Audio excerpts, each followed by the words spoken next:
Next हम देखते हैं एक ये जो चुनावों में चल रहा है आपके कि एक उम्मीदवार है कई निर्वाचन क्षेत्रों से चुनाव लड़ता है।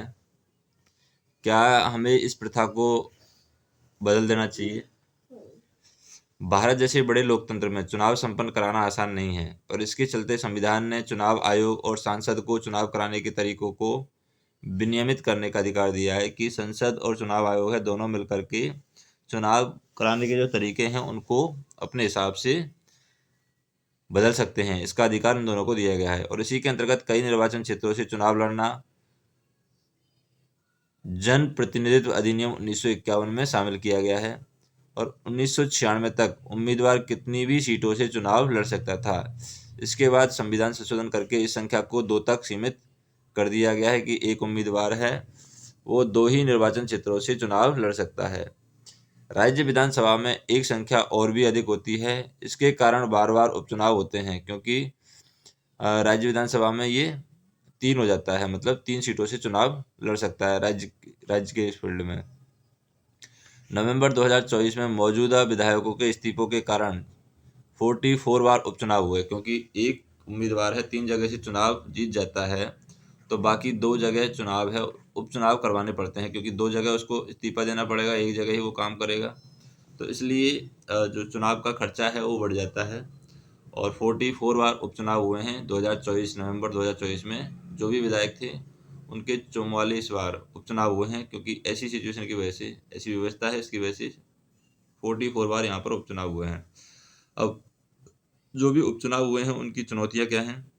चुनावों में करदाता का धन लगता है, जो भी टैक्स पेयर है उनका धन धन लगता है, उनकी जो इनकम है, जो उसकी जो मेहनत की कमाई है वो यहाँ पर लगती है क्योंकि चुनावों में जो पैसा आता है, चुनावों में जो चुनाव आयोग है पैसा खर्च करता है वो टैक्स पेयर का पैसा होता है।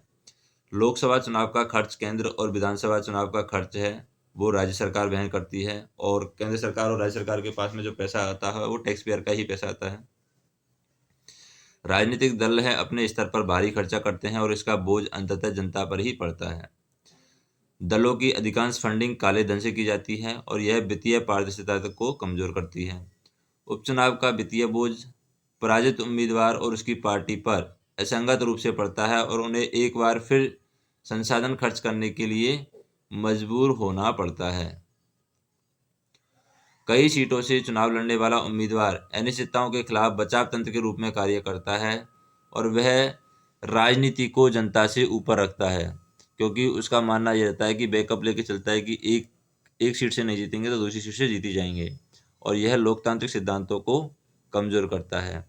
कई सीटों से चुनाव लड़ने का उद्देश्य कभी कभी नेता की लोकप्रियता को दिखाना भी होता है और यह परिवारवाद और नेता केंद्रित राजनीति को बढ़ावा देता है क्योंकि इस तरीके की राजनीति है वो परिवारवाद को बढ़ावा देती है और इस तरीके की राजनीति जो है वो नेता केंद्रित राजनीति को दर्शाती है।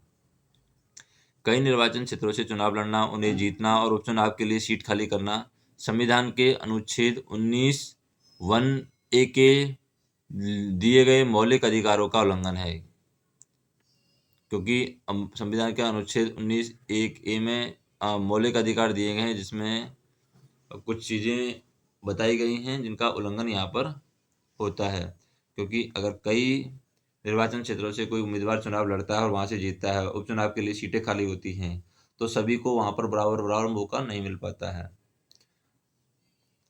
एक प्रत्याशी कई निर्वाचन क्षेत्र के लाभ केवल नेताओं को ही है। यह उम्मीदवारों को कड़े निर्वाचन वाले क्षेत्रों में सुरक्षा जाल देता है। परिवार और नेता केंद्रित भारतीय राजनीति में यह एक सशक्तिशाली नेतृत्व की निरंतरता को बनाए रखने में सहायक है। अब इस क्षेत्र में अंतर्राष्ट्रीय अनुभव क्या कहते हैं, मतलब अंतर्राष्ट्रीय फील्ड है, अंतर्राष्ट्र में या इंटरनेशनल लेवल पर यहाँ इन चीज़ों के लिए किस तरीके की व्यवस्था है।